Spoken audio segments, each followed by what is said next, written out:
por que de tantas igrejas? Podia desmanchar uma ou duas e construir shopping center. Quem é que conta a história? Iremos mostrar um pouco da história que é contada pelas ruas e nas igrejas de Mariana por pessoas comuns e por quem trabalha contando a história padrão da cidade. Eu não estou vendo emprego nenhum esse negócio de turismo aqui dentro dessa cidade.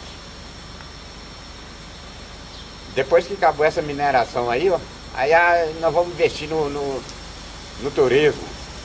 Nós vamos investir no turismo, que o turismo não vai dar muito emprego, não dá não. Dá para dono de pousadas, hotéis, restaurantes, dá, só isso. E isso fica nesse tempo antigo aí, ó, de preservar coisas antigas, ultrapassadas. Agora é outro tempo, é nova era. Vocês que Deus não está só nas igrejas não, Deus está em todo lugar. De acordo com a autora Lucília de Almeida Neves, na obra Memória, História e Sujeito, Substratos da Identidade, memória constitui-se como forma de preservação e retenção do tempo, salvando-o do esquecimento e da perda. Portanto, história e memória, por meio de uma inter-relação dinâmica, são suportes das identidades individuais e coletivas. Todo lugar você pode adorar a Deus, até dentro da sua casa, no seu quarto. Não precisa de você ficar preservando coisas aí, gastando milhões e milhões de dinheiro em coisas inúteis. A vida ela é mais importante do que qualquer lei. Mesmo a lei de Deus. A vida ela é mais importante do que qualquer lei, mesmo a lei de Deus. Desta forma, os depoimentos coletados tendem a demonstrar que a memória pode ser identificada como processo de construção e reconstrução de lembranças nas condições do tempo presente. A produção de documentos orais tem um duplo embasamento, o ofício do historiador e a memória individual dos depoentes. Como metodologia que busca captar o passado, a história oral constitui-se como espaço vivificador da relação entre história, a memória e a identidade. E aí galera, hoje dia 28 de novembro, a gente está fazendo aqui o trabalho do nosso amigo aí, do BK, e eu estou ajudando ele a fazer esse trabalho. É qual matéria mesmo? Então, hoje a gente vai gravar uns tapes com o Jesus, né, que vai contar umas histórias pra gente. O Jesus é morador do Cabanas, participou da invasão, né, e desde então ele tem contado, ele trabalha contando histórias na São Pedro, né, e hoje ele falou que vai dar uma aula pra gente sobre como é esse trabalho dele e o que ele tem feito lá em cima. História que nos ensinam na escola não é a história que de fato ocorreu. Porque quem registra a história é pessoas que estão no poder ou quem é contra quem está no poder. Então a história ela é meio tendenciosa. Nosso trabalho é justamente tentar levar mais próximo da verdade dos fatos para as pessoas. E a história do Brasil, na verdade, ela começa a partir da cidade de Mariana.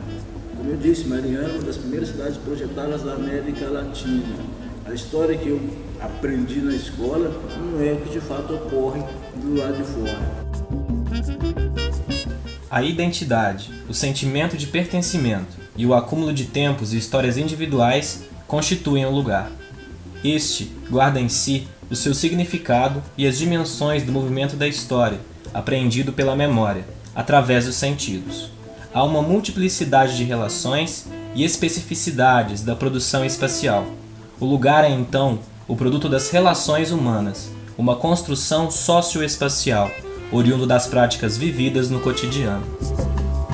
Esse nosso trabalho, como representante das cidades de Mariana, ele é muito importante, porque as pessoas vêm para cá e chegam aqui, elas não sabem aonde ir e o que fazer, e nem o que conhecer. Então, se não fosse a nossa presença, apesar que é muito criticada por vários, nós somos taxados aí até como malandros, né?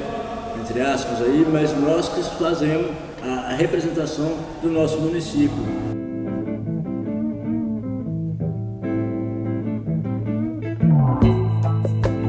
Na dinâmica da produção de documentos orais, a questão da identidade adquire, portanto, uma dimensão especial, traduzida pelo reconhecimento das similitudes e das diferenças por meio do afloramento de lembranças e da construção das representações sobre o passado. Portanto, memória e história, presentes na produção de fontes orais, são também processos cognitivos, através dos quais a identidade de sujeitos históricos pode ser mais bem reconhecida e analisada como integrante da trama constitutiva da história. Acontece, inicialmente eu disse que eu moro no bairro Cabanas, né? Na verdade lá são 6 bairros em um mesmo local, digamos que é um aglomerado. Então a gente fala invasão, mas na verdade é tomar posse do que de fato é nosso. A produção da história oral, nesse caso, age como uma ferramenta para a produção de uma memória e uma história plural, dando voz e sendo produzida por sujeitos marginalizados e de regiões periféricas. Gostaria de falar agora um pouco sobre educação patrimonial. O que é uma educação patrimonial? É que as pessoas tenham conhecimento do seu patrimônio, para que elas possam preservar. Muitas pessoas locais, elas pensam que, por que de tantas igrejas? Podia desmanchar uma ou duas e construir shopping center. Então elas não têm consciência patrimonial, cultural. Então isso também eu peço aí que as pessoas tenham, a comunidade marianense tem uma visão diferenciada. Procure saber um pouco da sua história.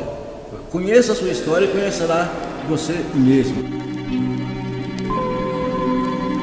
Poderiam então esses depoimentos, como o de Mário da Conceição Ferreira, fazerem parte da construção do lugar? E poderiam essas pessoas que vivem na cidade, através da oralidade, produzirem a história? Essa construção então pode servir a uma dissonância entre as partes que dominam a escrita da história e assim combater uma história única?